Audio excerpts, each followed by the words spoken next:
Isang nakakatuwang video ni Sarina Hilario ang nag-viral kamakailan matapos itong ibahagi ng kanyang ina na si Maya Azores sa social media.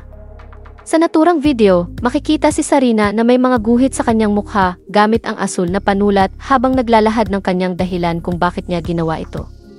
Ayon sa komento ni Maya, ginuhitan daw ni Sarina ang kanyang mukha upang magmukha siyang si Sadness, ang iconic na karakter mula sa Pixar animated film na Inside Out. Ang video na ito ay agad kinaaliwan ng maraming netizens na hindi mapigilang matawa sa inosenteng paraan ng pagpapanggap ni Sarina bilang si Sadness. Maraming netizens ang natuwa sa kakaibang creativity ng bata at agad nilang hiniling kay Maya na ibahagi rin ang audio ng naturang video clip upang marinig ang pangangatwira ni Sarina. Sa nasabing video, makikita si Sarina na tila nagpapaliwanag sa ginawa niyang pagguhit sa kanyang mukha.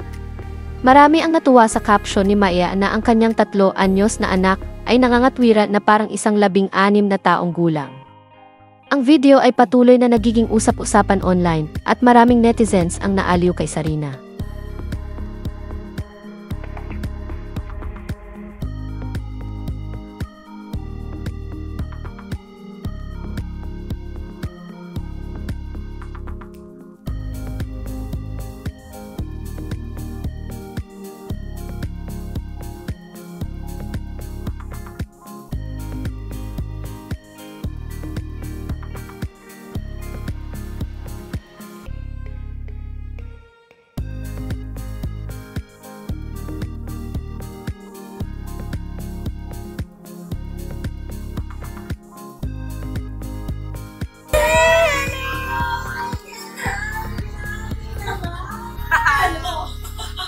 Do you want to say something to everybody?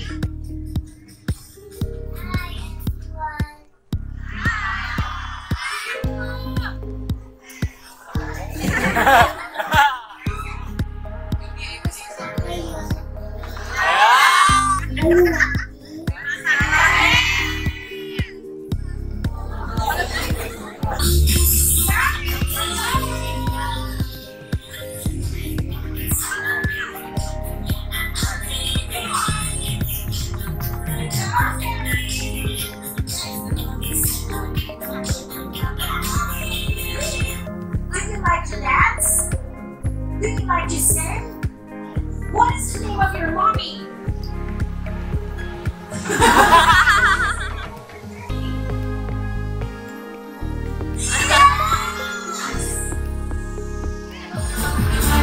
I have one more question. Do you like me? My question is, what is your favorite gulay?